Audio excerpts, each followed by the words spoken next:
കാലമാണെങ്കിലും മാത്രമല്ല മലയാളികളുടെ ഇവിടെ വരുന്ന ഡൽഹിയിൽ വരുന്ന മലയാളികൾക്ക് ഏറ്റവും കൂടുതൽ സഹായം ചെയ്തു കൊടുത്ത ഒരു കൂട്ടം ആൾക്കാരാണ് നിങ്ങളെല്ലാവരും. ഈ അടുത്തൊരു പ്രോഗ്രാമിൽ എനിക്ക് ചാൻസ് കിട്ടിയായിരുന്നു. അപ്പോഴും ഒരു കൂട്ടായ്മ ഇപ്പോൾ പല വാട്സാപ്പും ഫേസ്ബുക്കൊക്കെ വന്നതിന് ശേഷം ഇപ്പോൾ കുറേ കൂട്ടായ്മകൾ ഇപ്പം കൊയിലാണ്ടി കൂട്ടമുണ്ട്, തലശ്ശേരി കൂട്ടമുണ്ട്, അങ്ങനെ കുറേ സ്ഥലക്കൂട്ടങ്ങളുണ്ട്. പക്ഷേ ഈ കൂട്ടായ്മകളും വാട്സാപ്പൊന്നും ഇല്ലാത്ത ഒരു ടൈമിൽ ഇവിടെ വന്ന ആൾക്കാരാണ് നിങ്ങൾ. 1986, 87 എന്ന് പറഞ്ഞാൽ എനിക്കൊന്ന് ഫോൺ പോലും അന്ന് ലാൻഡ് ലൈൻ ഫോൺ പോലും അന്ന് വന്നിട്ടില്ല.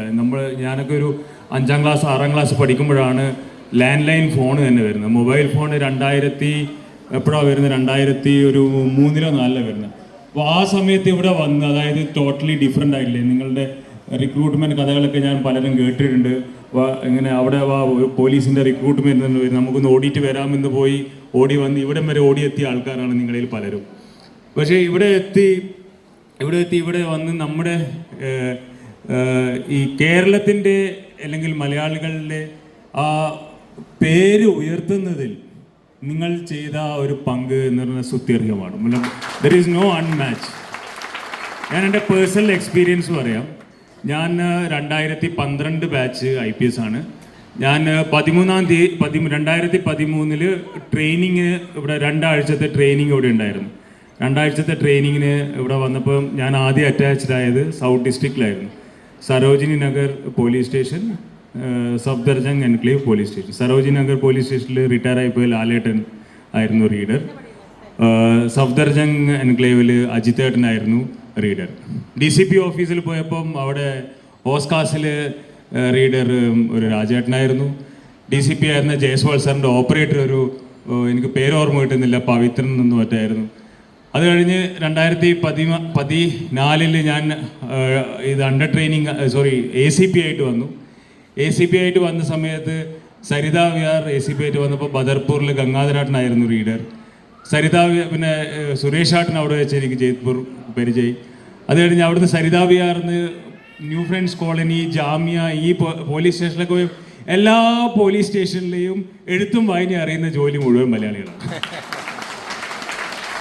അത് കഴിഞ്ഞ് പോലീസ് ഹെഡ്ക്വാർട്ടേഴ്സ് പോയി കഴിഞ്ഞാൽ എല്ലാ സീനിയർ ഓഫീസേഴ്സിൻ്റെയും എഴുതാനും വായിക്കാനും അറിയുന്ന ജോലി മുഴുവൻ മലയാളികളാണ്. എഡീഷണൽ DCP ആയിട്ട് ഞാൻ ഡൽഹിയിൽ പോയി രോഹിണി പോയി. അവിടെയും എൻ്റെ ഓഫീസ് സ്റ്റാഫ് ജോമോ എന്ന് പറഞ്ഞ സ്റ്റാഫായിരുന്നു. അങ്ങനെ അത് കഴിഞ്ഞ് ലക്ഷദ്വീപ് പോയി തിരിച്ചു വന്ന് ഇവിടെ വന്നപ്പം ഔട്ടർ നോർത്തിൽ പോയി പല പോലീസ് സ്റ്റേഷനുകളിലും, ഇപ്പം സെൻട്രലായിരുന്നപ്പോഴും പല പോലീസ് സ്റ്റേഷനിലും പല ഇമ്പോർട്ടൻറ്റ് പൊസിഷനിലും നമ്മുടെ മലയാളി ചേട്ടന്മാരാണ്. ഞാനെല്ലാവരും ഏട്ടനാണ് വിളിക്കാറ്, ബിക്കോസ് എല്ലാവരും എന്നെക്കാട്ടും ഏജ് വൈസ് മൂത്തതാണ്. അപ്പം ഞാൻ ഇൻട്രൊഡ്യൂസ് ചെയ്യുമ്പോൾ ഇപ്പം നമ്മൾ സീനിയേഴ്സിൻ്റെ അടുത്ത് പോയിട്ട് ഇൻട്രൊഡ്യൂസ് അല്ലെങ്കിൽ വേറെ എവിടെയെങ്കിലും പോയി ഇൻട്രൊഡ്യൂസ് ചെയ്യുകയാണെങ്കിൽ എവിടെ പോയി കഴിഞ്ഞാലും आप लोग लिखने पढ़ने वाले सारे काम आप लोग ही करते हैं.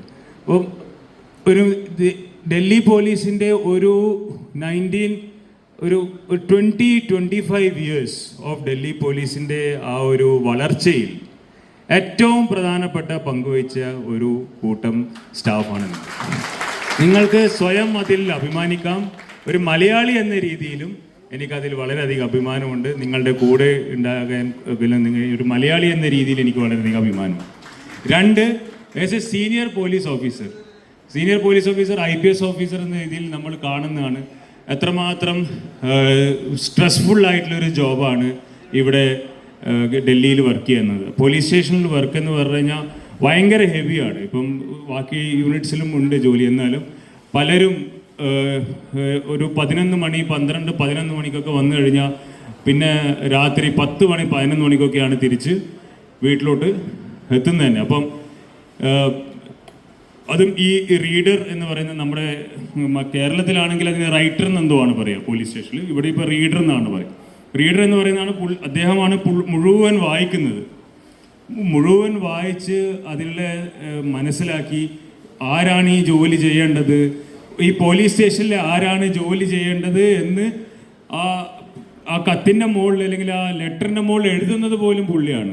പിന്നെ SHO സാറ് വന്നിട്ട് ജസ്റ്റ് ഒന്ന് നോക്കി സൈൻ ചെയ്യുള്ളൂ. അപ്പോൾ മുഴുവൻ ഏകദേശം ആ ഒരു യൂണിറ്റ് അല്ലെങ്കിൽ ഇത് നടത്തുന്ന ജോലി തന്നെ അദ്ദേഹത്തിൻ്റെയാണ്. അപ്പം ഇത്രയും ടഫായിട്ടുള്ളൊരു ജോലി ചെയ്യുമ്പം ഏറ്റവും പ്രധാനപ്പെട്ട ഒരു പങ്ക് വഹിക്കുന്ന ആളാണ് അവരുടെ കുടുംബാംഗങ്ങൾ എന്ന് പറയുന്നത്. അപ്പോൾ യു ആസ് എ ഫാമിലി, ഇവിടെ എല്ലാവരുടെയും ഫാമിലി വന്നിട്ടുണ്ട്. I want to appreciate the family members also. നിങ്ങൾ ചെയ്തിട്ടുള്ള ത്യാഗം വളരെ വളരെ മതലബ് ഇവിടെ ഈ ഒരു പോയിന്റിൽ വളരെ ഞാൻ അനുസ്മരിക്കാൻ ആഗ്രഹിക്കുന്നു. അതായത് രാവിലെ പുള്ളി എന്താ പറയുക, അധികവും ജെൻസ് തന്നെയാണ്, ലേഡി പോലീസ് ഓഫീസേഴ്സൊന്നും ആ സമയത്ത് ആരും വന്നിട്ടില്ല.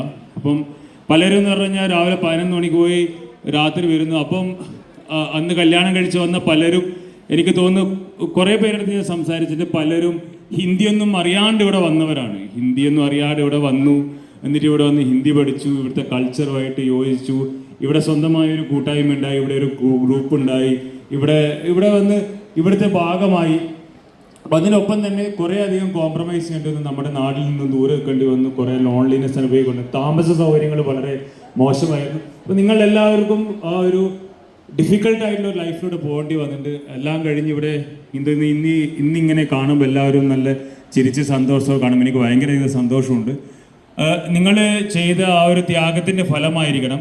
എൻ്റെ ഒരു അറിവിൽ ഒരു 85-90% ആൾക്കാരുടെയും കുട്ടികൾ അത്യാവശ്യം നല്ല രീതിയിൽ പഠിച്ച് ജോലിയൊക്കെ കിട്ടിയിട്ടുണ്ട്. നമ്മൾ ബെസ്റ്റ് എക്സാമ്പിളാണ്, നമ്മളിപ്പോൾ അദ്ദേഹം കൂടി ഇല്ല, റിട്ടയർ ചെയ്ത് പോയി, നമ്മുടെ സഞ്ജു സാംസന്റെ ഫാദർ തന്നെ.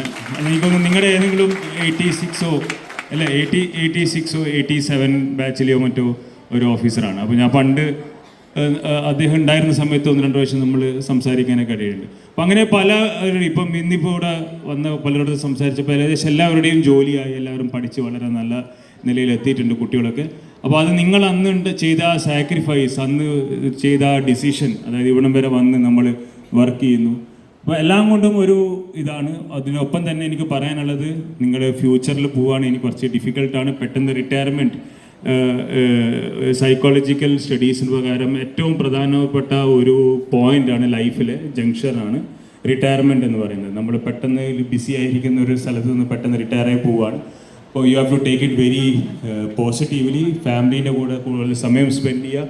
ചെറിയ ചെറിയ കാര്യങ്ങൾ നമ്മൾ സീരിയസ് ആയി എടുക്കാത്ത വളരെ ലൈറ്റായിട്ട് വിട്ടുപോയ ചില കാര്യങ്ങൾ പറയുകയാണെന്ന് വിചാരിക്കും. ഉദാഹരണത്തിന് വൈഫിൻ്റെ കൂടെ ഷോപ്പിങ്ങിന് പോവുക എന്ന് പറയുന്നത് വളരെ ബുദ്ധിമുട്ടുള്ളൊരു കാര്യമായിരുന്നു.